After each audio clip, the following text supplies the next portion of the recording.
제자들이 오병이어를 경험했다는 사실은 정말 놀랄만한 일이죠. 너무 풍성한 식탁을 경험했고 이루 말할 수 없는 기쁨에 참여하게 됐습니다. 예수께서 빵을 나눠주셨는데 그 빵이 계속 만들어지고 그 물고기가 계속 만들어지는 것을 보면서 그들도 감격에 찬 모습으로 지냈을 것 같습니다.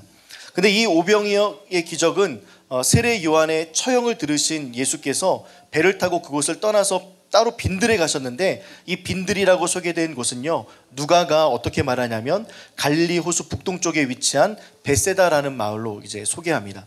이곳은 세례자 요한을 죽인 헤롯 안티파스 영역 밖에 있는 곳인데요, 무리가 그 소식을 먼저 듣고 먼 거리를 마다하지 않고 예수님을 따라오고 세례 요한의 죽음과 큰 무리의 아픔을 보시면서 불쌍히 여기시고 긍휼히 여겨주셔서 거기 있는 병자들을 고쳐주셨고 시간 가는 줄 모르고 집중해서 이들을 돌봐주셨고요.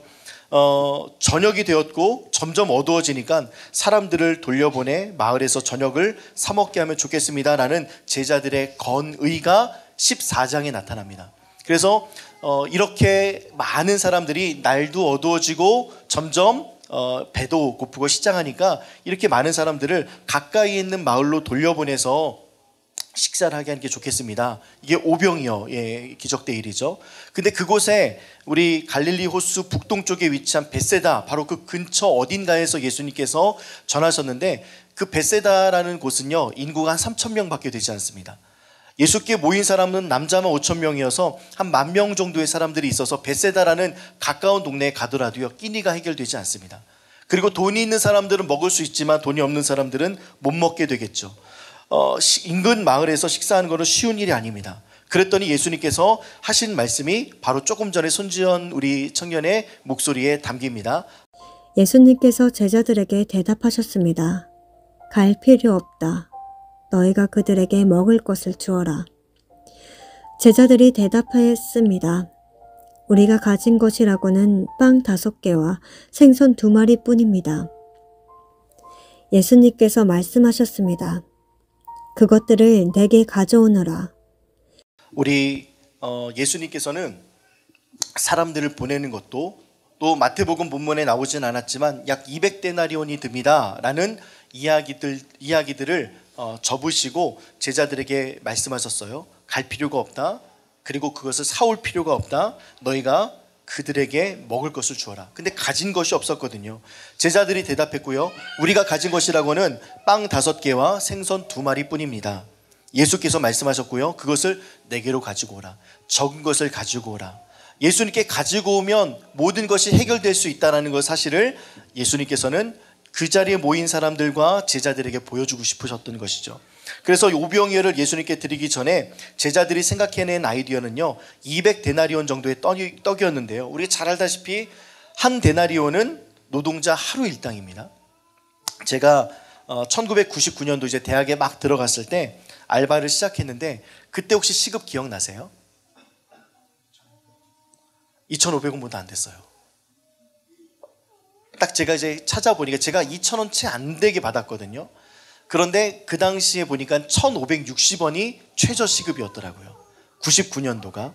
그렇게 이제 적은 금액을 받고 이제 일했던 시간들이 좀 생각이 나면서 1999년도 7월 달 그 뉴스 기사를 막 찾아보니까 스타벅스 1호점이 2대에 막 생겼어요. 커피 한 잔이 얼마일까요? 최저 시급이 1,560원일 때, 한 1,600원 정도일 때 스타벅스 커피 한 잔은 얼마이며 짜장면 값은 얼마 정도일까요? 맞아, 3,000원이에요. 스타벅스 톨 사이즈, 가장 작은 사이즈의 아메리카노가 3,000원이었고요. 짜장면이 2,500원 했던 시대였습니다. 그냥 1시간 일해도요 짜장면 한 그릇도 사 먹지 못하고 3,000원짜리 커피는 너무 과해서 인스턴트 커피가 그때는 막 선호되고 있었던 시대였어요. 이 바리세파와 랍비들 중심으로 그 유대 문화에 구전되는 율법을 기록한 것이 미슈나라는 이제 책이 있는데요. 거기는 미슈나에서 1데나리온을 어떻게 소개하고 있냐면 빵 10개에서 12개 정도를 살 수 있다. 그 당시에 사람들이 한 데나리온을 벌어서 빵 10개나 12개 정도를 살 수 있는 양이라고 소개하고 있습니다. 그러니까 지금 한 빵 하나에 3,000원 정도 하면 한 4만 원 정도 버는 거죠. 지금처럼 일당이 뭐 10만 원입니다. 일당이 뭐 20만 원입니다 해서 뭐 그 정도가 아니라 정말 적은 금액으로 살아갔던 그 당시의 모습을 볼 수가 있어요. 그래서 한 데나리온이 하루의 임금이고 한 데나리온으로 유대식빵 아주 작고 얇은 호떡처럼 생긴 빵을 10개나 12개 정도 살 수 있고 3, 4데나리온으로는 12리터 정도 15kg 되는 정도의 빵을 만들 수 있는 밀을 살 수 있고요. 어린 양 한 마리를 살 수 있는 양도 3, 4데나리온이었습니다. 30데나리온으로는 옷 한 벌을 살 수 있었고 황소는 100데나리온 정도로 살 수 있다라고 이야기합니다. 그래서 이 미슈나의 기록에 보면 한 사람이 최소 1년에 200데나리온이 있어야 생활이 가능했고 1년에 200일은 일해야지만 생활이 가능하다라고 이야기합니다. 그만큼 본인이 일할 수 있는 체력이 있어야 돈을 벌고 그것으로 살아갈 수 있는 삶을 살 수 있음을 이 미슈나에서는 기록하고 있는 거죠. 그러나 예수님께서는요, 그들 함께 모였던 그들에게 먹을 것을 주고자 그것을 내게로 가지고 오라 말씀하십니다. 그리고 하늘을 향해 축사하시고 감사하시고 기도를 드리시고 제자들에게 그것을 떼어주셨고 제자들은 그것을 사람들에게 나누어 줬더니 오병이어의 놀라운 기적들을 경험했습니다. 많은 사람들이 먹고 배부르고요. 남는 것이 12광줄일까요? 12바구니일까요? 광줄이 한번 손들어 보세요. 광줄이다. 자, 12바구니다. 네, 12바구니다. 12바구니가 맞아요. 캐톨릭에서는 이걸 반대로 이야기해요. 오병이어의 기적을 12광줄이라고 이야기하고 또 7병 두어 마리의 기적을 바구니라고 이야기하는데 성경의 정확한 헬라어의 표현은 이 오병이어의 기적은 바구니고요. 바구니는 손잡이가 없어요.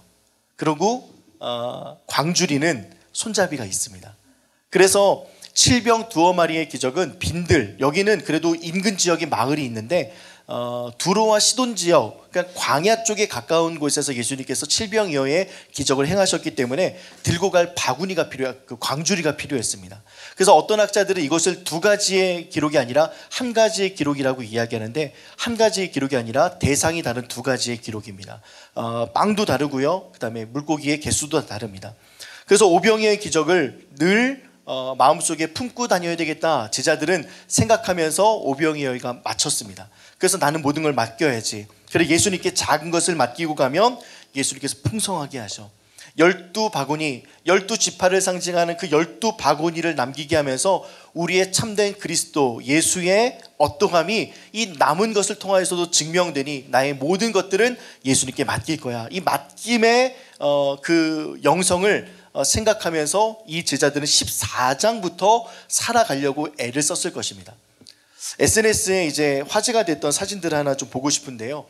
그러니까 엄마가 뭐 일 때문에 아이들을 뭐 잠깐 맡기고 아빠한테 맡기고 났을 때 그런 반응들을 좀 사진으로 남긴 건데요. 이게 아빠들한테 맡기면 이렇게 아이들에게 장난을 친다고 하더라고요. 키위와 같이 생긴 아이의 그 머리에 이렇게 스티커 붙이고 수염 만들어서 이렇게 식스팩 만들고 돌아다니니까 지금도 보면 우리 조카들 막 돌아다니고 막 소리 지르고 못하게 이렇게 이제 묶어 놓는 거죠. 또 하나는 마트에 가서 장을 보는데 애가 막 밀죠. 그리고 할리 데이비슨 요거 이제 자기가 타는 오토바이처럼 자기와 같이 이제 모습을 만들어내기도 하고요. 또 하나 저는 너무 이게 재밌었어요. 오락하는데 옆에서 이제 시중을 들고 있는 우리 삼형제들, 그 다음에 하도 움직이고 뭐 하고 그러니까 벽에 그냥 붙여버렸던 아빠의 모습. 이게 아빠에게 아이들을 맡기면 안 되는 이유입니다. 중요한 거는 우리가 은혜 받은 우리들도요, 우리 인생을 이 땅에 맡길 때가 있어요. 그래서 주님을 알고 있는 우리들의 문제를 내 실력에 맡길 때도 있고요. 내가 무엇을 할 수 있음에라는 그 주신 달란트를 내 것으로 이용할 때도 있습니다. 늘 달란트 비율을 말씀을 드릴 때 한 달란트 받은 자든 5달란트 받은 자든 그것을 우리는 숨기면 되지 않는다라고만 생각하지만 그 숨기는 행동은 어떤 행동이냐면 하나님께 드리지 않는 행동이 숨기는 행동이에요. 내가 나를 위해서 쓰는 것도 감추는 행동입니다. 내가 나를 위해서 열심히 그 달란트를 위해서 먹고 마시고 쓰고 향유하는 데 쓰는 것 또한 달란트를 감추는 거죠. 그래서 하나님께 맡기지 않은 모든 행동들은요, 아까 보았던 아빠들에게 맡기는 것처럼 엉망진창이 되어버립니다. 하나님께 맡길 때 모든 것이 해결됨에도 불구하고 우리는 하나님께 맡기잖아요. 그 대표적인 것이 무엇이냐 한번 생각해 보니까요, 우리 일상 속에 기도하지 않음이에요. 내 일상 속에 기도하지 않고 지냄입니다. 오병이어라는 사건을 우리도 경험했어요. 우리도 하나님이 어떠하심을 경험했고 하나님이 나에게 무슨 일을 행하신지 알고 있어요. 그런데 그 아는 것과 진짜 주님을 야다하는 것, 부부의 관계 가운데, 친한 사람과의 관계 가운데 야다하고 깊은 속내를 알 수 있는 그 관계까지 들어가지 못해요. 그러니까 여러분들 안에서도 그룹들 중에 되게 카카오톡 안에서도 친한 그룹들이 있잖아요. 내 마음과 속내를 터놓을 수 있는 그룹들. 그 그룹들에게는 이런저런 사사콜콜 시시콜콜한 것들도 다 이야기하고 나누고 거기서 힘과 에너지를 얻는데, 하나님, 나를 지으신 창조주 하나님과는 그런 관계가 되지 않아요. 단지 그냥 하나님은 신이고 나를 창조한 창조주고 나는 피조물이고 그 이상의 관계가 되지 않아요. 사랑의 관계로 연결되지 않고 사랑의 관계로 하나님을 보지도 않고 하나님께서 나를 사랑하시기보다는 나에게 진노하시는 하나님으로 볼 때가 참 많이 있습니다. 그래서 그런지요, 하루를 맡기지 않습니다. 기도하지 않아요. 하나님께 나의 시간을 드리지 않습니다. 해결할 수 있는 유일한 방법인 기도하지 않음으로 인하여서 내 인생을 내가 운전하기 시작합니다. 물론 나는 운전 잘하죠. 나는 운전도 합격했고요. 충분히 운전할 수 있고 경력도 꽤 되고요. 사고도 나지 않고요. 문제도 별로 일어나지 않아요. 가끔 마찰도 생기고 때론 욕도 할 수 있고 판단하며 위협을 한 적도 있지만, 이렇게 지내는 게 관성이 생겨서 하나님께 기도하면서 내 운전대를 맡기는 일들은 늘 잊어버립니다. 힘들고 어려울 때, 더 이상 운전하기 고단할 때에만 주님 제 운전대를 잡아주세요, 저를 좀 붙잡아 주세요, 저의 인생을 도와주세요 라고 할 뿐, 나의 모든 매일의 삶 가운데 기도하지 않으면요, 오병이어를 경험했음에도 불구하고 맡기지 않음입니다. 풍성한 삶의 비결은 당신의 책임이 아니라 하나님의 능력에 대한 당신의 반응이다 라는 말을 칼 헨리가 했습니다. 이것은 어떤 의미냐면, 풍성한 삶을 원하는 우리들의 인생 속에 하나님께서 주시는 그 풍성함으로 누리지 않고 내가 그 풍성함을 만들려고 하는 데에 있어서 내 반응은 늘 하나님의 능력이 아니라 나의 능력이다라는 거죠. 여러분들 한 주를 살아가면서 하나님을 묵상하고 하나님을 바라보며 그분의 손을 잡고 그분께 맡기면서 나아갔던 시간들이 혹시 생각나십니까? 혹시 그러려고 애를 썼던 흔적들이 생각이 나십니까? 아니면 가장 바쁜 일들 먼저 우선 치우고 해나가고 그 다음에 그것을 처리하고 그 다음에 마무리 때 정도에나 하나님을 찾거나, 아니면 그것도 못해서 그냥 지쳐서 자든 핸드폰 하면서 하루를 마감하든 혹시 그렇게 지내지 않습니까? 하나님의 능력에 나를 맡겨야 될 줄 믿습니다. 하나님께서 오병이어의 능력을 행하셨던 그 시간들을 통하여 제자들의 마음속에 나 하나님께 맡겨야지, 하나님께 이것을 맡기면서 나의 인생을 더 풍성한 삶으로 나아가야지 라고 했던 것을 잊지 않는 저와 여러분들 되기를 주님의 이름으로 축복합니다. 하나님께 능력을 맡겨야, 하나님의 능력에 나를 맡겨야 우리는 비로소 풍성한 삶을 살아갈 수가 있습니다. 그런데요, 바로 앞서서 마태복음 14장에서 오병이어를 경험했던, 그래 예수의 능력으로 난 살아가야지, 내가 예수께 모든 것을 맡겨야지, 예수로 살아가야지, 예수님에게는 큰 능력이 있어, 예수님과 함께하면 문제가 되지 않아 라고 생각했던 그 제자들조차도 14장에 이어 15장으로 넘어갈 때쯤에는 그들이 맡기지 않는 모습을 볼 수가 있습니다. 바로 앞서서 제자들이 마태복음 14장에서 오병이어를 경험했다고 그랬잖아요. 근데 그 풍성함을 경험하고 얼마 지나지 않아서 같은 상황에 좀 마주합니다. 시간도 얼마 지나지 않았고 장소만 다르지 오병이어와 같음을 짐작할 것 같은데, 제자들은 예수님께 이렇게 말씀드립니다. 한번 32절과 33절 한번 읽어보면 좋겠습니다. 시작.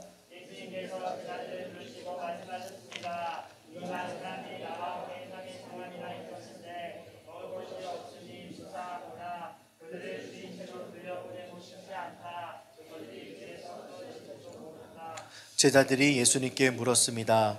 여기는 빈들인데 이처럼 많은 사람들을 배불러 여기는 빈들인데 이처럼 많은 사람들을 배불리 먹일 만한 빵을 어디서 구하겠습니까? 조금 전에 오병이어의 기적을 경험하고 두로와 시돈 지방에 와서 수로보니게 여인을 고치시고 그 이후에 많은 사람들이 예수를 따라서 병자들을 고치고 난 이후에 사흘 동안이나 있었음에도 불구하고 제자들은 오병이어의 사건을 잊어버렸습니다.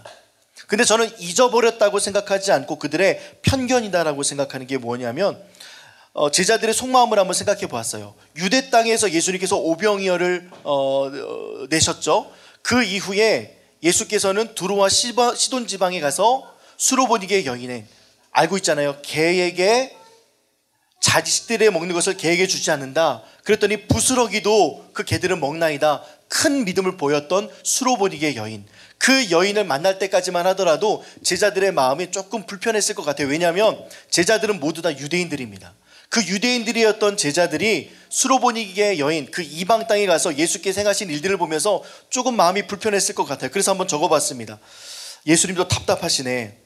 여기 두로와 시돈 지방 근처의 땅이기도 하고 베세다와 같은 마을도 없고 허허벌판인 곳인데 끼니가 될 만한 음식을 어떻게 구해? 게다가 내가 생각해 보니까 수로보니게 여인 고쳐주지 않는 게 낫을 것 같은데 그 여인마저 고쳐줬잖아. 그런데 10,000명이나 먹이신 유대 땅에서 유대인들에게 행하신 일인데 여긴 이방 땅이잖아.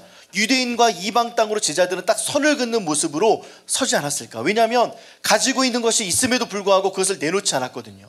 가진 작은 것을 가지고 하나님께서 행하셨던 기적을 오병이어 사건에서 조금 전에 봤는데, 얼마 전에 봤는데 가지고 있었던 7개의 빵과 2마리의 고기조차도 내놓아서 하나님의 기적이 그 땅 가운데 퍼져나가는 것을 보고 싶지 않았던 제자들의 모습이 바로 여기서 보이더라는 겁니다. 그래서 이런 엄청난 기적은 이방 땅에서는 일어나지 않아야 돼. 이런 놀라운 기적은 유대 땅에서만 일어나야지. 유대인들을 구원하기 위해서 메시아로서 예수가 오셨는데 이방 땅이라니 말도 안 됩니다 라고 생각했을 것 같아요. 그래서 하나님은 이런 하나님이 되어야 합니다. 저 사람에게는 복이 전달되면 안 됩니다. 하나님 저 집사님은 아니잖아요. 하나님 최소한의 기준은 있죠. 그 기준대로 좀 움직여주세요. 여기는 안 됩니다. 여기는 이방 사람들의 땅입니다. 그리고 우리가 좀 봐줬잖아요. 이해해줬잖아요. 예수님 눈 감아줬잖아요. 두로와 시돈 지방에 오셨을 때 가나안 여인, 수로보니게 여인, 자신의 딸 문제를 가지고 말씀하실 때 솔직히 처음에는 좀 시원했습니다. 근데 점점 저희가 바라는 방향대로 가지 않으셨어요. 그때 멈췄어야 됩니다. 그런데 결국 고치셨잖아요. 따라오는 수많은 사람들 이방인 모두를 고치셨잖아요. 거기까지였어야 되는데 오병이어의 기적이라뇨. 저희도 압니다. 결국 그렇게 하실 것이라고 알지만 불편합니다. 솔직히 저희가 예수 따르는 저희가 더 불쌍하지 않나요? 라고 제자들이 말했을 것 같아요. 마태복음 15장 22절에 다윗의 자손이신 주님 나를 불쌍히 여겨주십시오. 내 딸이 귀신 들려 괴로워하고 있습니다. 이렇게 이야기했을 때 예수님은요 아무 말씀도 안 하셨어요. 근데 그 여인은 예수님께 문제를 맡깁니다. 내 딸을 고쳐줄 수 있는 분은 예수밖에 없습니다. 문제를 맡겨요. 그때 제자들이 나가와서 예수님께 간청하였습니다. 저 여자가 우리 뒤에서 외치고 있으니 그를 안심시켜 떠나보내십시오. 대답이 없으니까요 막 소리를 질러요. 내 딸이 죽게 됐고 예수 아니면 안 되니까요 어떻게 소리를 질렀는지 모르겠지만 여자들의 비명소리 참 날카롭고 강력하고 날이 선 목소리가 아니었을까 싶어요. 아! 이랬을지도 모르고요. 제발요! 아니면 하면서 막 주위를 막 환기시켰을지도 몰라요. 그랬더니 제자들이 너무 힘들어서 저 여자가 우리 뒤에서 저렇게 했을까 싶어요. 저 여자가 우리 뒤에서 외친다 했을까요? 와 미치겠네. 미친 여자가 저렇게 소리치고 있어. 예수님 좀 어떻게 좀 해주세요. 안심시켜주세요. 오히려 저 여자가 귀신 들린 것 같아요. 딸이 귀신 들린 게 아니라 귀신도 없나요? 저 여자가 이상한 것 같아요. 그렇게 막 소리 질렀는데 예수님께서 그제서야 대답을 하십니다. 나는 이스라엘의 집 잃어버린 양 외에는 다른 데로 보내심을 받지 않았다. 그러자 여자는 예수께 나와서 무릎을 꿇고 간청합니다. 주님 나를 도와주세요. 거절하고 거절하는데도 계속 맡깁니다. 거절해도 예수님께 문제를 맡깁니다. 그랬을 때 예수께서 자녀들의 빵을 집어서 개들에게 던져주는 것이 옳지 않다. 3번째나 거절하십니다. 그 여자가 말했습니다. 주님, 그렇습니다. 그러나 개들도 주인의 상에서 떨어지는 부스러기는 얻어먹습니다. 그런 모욕적인 발언에도 예수님께 문제를 맡깁니다. 그제서야 예수님께서 말씀하십니다. 여자여, 참으로 내 믿음이 크도다. 내 소원대로 되어라. 바로 그 시각에 그 여자의 딸이 낳았다고 성경에서는 기술하고 있습니다. 제자들은 편견 때문에 예수님께 맡기지 않았어요. 가지고 있는 것도 맡기지 않았습니다. 근데 그 땅에 살고 있는 이방인들, 예수님을 이제 조금이라도 알아가고 있는 사람들은 작은 문제든 큰 문제든 예수님께 가지고 와서 맡기기 시작했습니다. 근데 제자들은 편견 때문에 맡기지 않아요. 예수님께서는 왜 그들에게 칠병 두어 마리 기적을 행하셨을까? 예수님께서는 왜 그들에게 칠병 두어 마리 기적을 통하여 제자들의 이런 반응들과 그 전에 있었던 수로보니게 여인의 반응들을 끌어내게 하셨을까? 아주 단순합니다. 예수님께서는 한 영혼에 관심을 가지세요. 그것이 유대인들이든 이방인들 상관없이. 제자들에게 수로보니게 여인을 보여낸 것처럼 두로와 시돈 지방에 간 것은 거절하기 위해서 가신 거예요. 그러면서 그 여인의 믿음이 커질 수 있도록. 그렇다면 커지지 않고 작아져만 가는 그 제자들의 믿음을 더 크게 만들기 위해서 칠병의 기적을 사용하신 겁니다. 그들이 갖고 있었던 편견, 유대인이 최고야. 우리가 선민이지, 택함 받은 족속이지, 저들에게는 구원이 없어. 사마리아 땅에 가는 예수님의 발걸음도 제자들이 막았잖아요. 거라사 광인에게 가는 것도 별로 기뻐하지 않았어요. 그냥 힘들어했습니다. 그런데 예수님께서는 한 영혼을 향한 마음을 품고 두로와 시돈 지방에 가셔서 거라사 여인을 만나주시고 제자들을 회복시켜주시는 놀라운 역사를 이 칠병이어의 기적을 통해서 하셨습니다. 그것을 가지고 내게로 와라. 전혀 책망하지 않으시고요. 너희가 먹을 것이 얼마나 있느냐? 7개의 빵과 생선 2마리가 있습니다. 그것을 가지고도 온전한 순종을 이루지 않은 그 제자들의 모습 가운데서도 예수님께서는 그것을 가져다가 또 하늘을 우러러보시고 축사하시고 감사하시면서 사람들 4,000명을 나눠주시기 시작하십니다. 그것을 가지고 내게로 나오라. 여러분들이 갖고 있는 편견은 어떤 것이 있나요? 하나님께 가지고 나아가지 못할 만한 것들, 이것은 안 됩니다. 주님, 이건 안 돼요. 주님, 다른 것들은 다 주님 드릴 수 있는데 주님, 이것만큼은 안 돼요. 이런 것들, 지금 이 한국 사회를 살고 있는 모든 사람들이 가지고 있는 공통적인 문제 가운데 하나일지도 모르겠습니다. 어떤 정치적인 어떤 외침들, 한쪽의 소리와 그 다른 한쪽의 소리, 다른 한쪽을 그냥 악마화시키고 또 내가 있는 것이 가장 선하다고 생각하는 그 모습들, 우리는 그것마저도 하나님께 마땅히 드려야 함에도 불구하고 주님, 여기만큼은 안 됩니다. 이것만큼은 잘못된 거잖아요. 근데 우리가 그 판단을 해버리고 하나님의 판단을 드리려고 하지 않습니다. 하나님께 기도하지도 않습니다. 그 부분을 가지고 맡기지도 않고 내 판단이 우선될 때도 있습니다. 내 아집, 내가 갖고 있는 관념, 내가 갖고 있는 어떤 생각들, 이것이 맞다, 옳다라고 여기는 그 기준들을 하나님께 맡기지 않고서는 칠병의 기적을 볼 수가 없습니다. 오병이어의 기적은요, 예수님께서 제자들을 워밍업 시키셔서 만들었던 기적이에요. 그래서 마태, 마가, 누가, 요한복음 모든 복음서에 이것이 기록되어 있습니다. 칠병이어의 기적은요, 딱 2군데 마태복음과 마가복음밖에 기록되어 있지 않아요. 그것은 제자들을 위한 본문이에요. 우리와 같은 성도들에 대한 본문. 오병이어를 경험했다면 너희들의 편견마저도 그것을 가지고 오너라. 도저히 해결할 수 없는 문제도 주님 손에 맡겨지면 해결된다. 풀리지 않은 숙제도 예수님의 손에 맡겨지면 해결된다. 나는 단지 그것을 가지고 예수님께 나아가면 된다는 것을 보여주고 있어요. 편견과 아집 내려놓고, 나의 그냥 뼛속 깊은 내 생각도 내려놓고, 내가 가지고 있는 한편 깊은 곳에 하나님과 반하여 있는 것들, 누군가에게 감춰두고 있는 그것들마저도 하나님께 가지고 나아가면 하나님께서는 반드시 이루어질 줄 믿습니다. 가져갈 때 해결되고요, 맡길 때 해결되고, 이것을 가지고 과연 이루어질까라는 물음표를 버리고 나가면 예수님께서 해결해 주십니다. 우리 안에 그런 편견과 선입견과 아집들, 제가 한 목사님을 이제 최근에 우리 경험하면서, 우리 설교 때도 말씀을 드렸지만 좀 포장을 했던 것 같아요. 안타깝다라는 말로. 안타깝지. 근데 그 안타까움이 진짜 예수님의 그 긍휼하심과 예수님의 사랑을 품는 그 안타까움은 실은 아니었어요. 그냥 포장한 거예요. 제 보기 싫고 하는 행동들 보기 싫고, 그런데 그냥 목사로서 할 수 있는 가장 좋은 말이 무엇일까 생각해 보니까 안타깝다였어요. 내 판단이 벌써 들어왔습니다. 저렇게 사람들한테 거짓말하면서 돈을 뜯어내야만 될까? 아닌 것처럼 이야기하고 지금도 똑같이 아닌 것처럼 살아가겠지만 왜 그렇게 살아갈까? 그러면서 여러 우리 원우들 전화통화 받고 선배 후배의 전화통화를 받으면서 제 안에 들었던 생각과 정말 배치되게 너무 안타까워요. 제가 그 사람을 잃고 싶지 않아서요.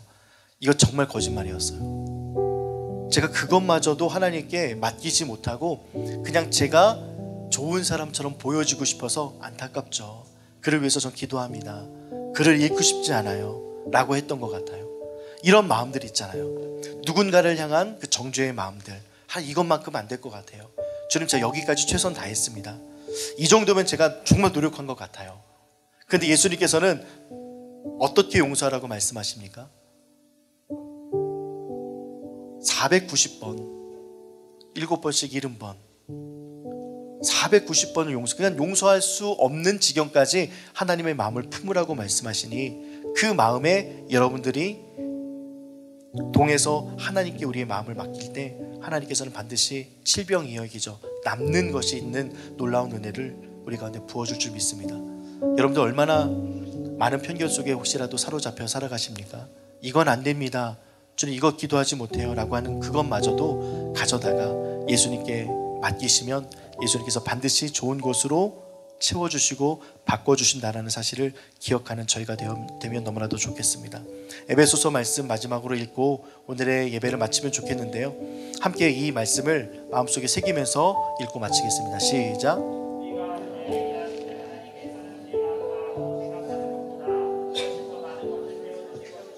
우리 조금만 천천히 읽어볼까요? 함께 읽겠습니다.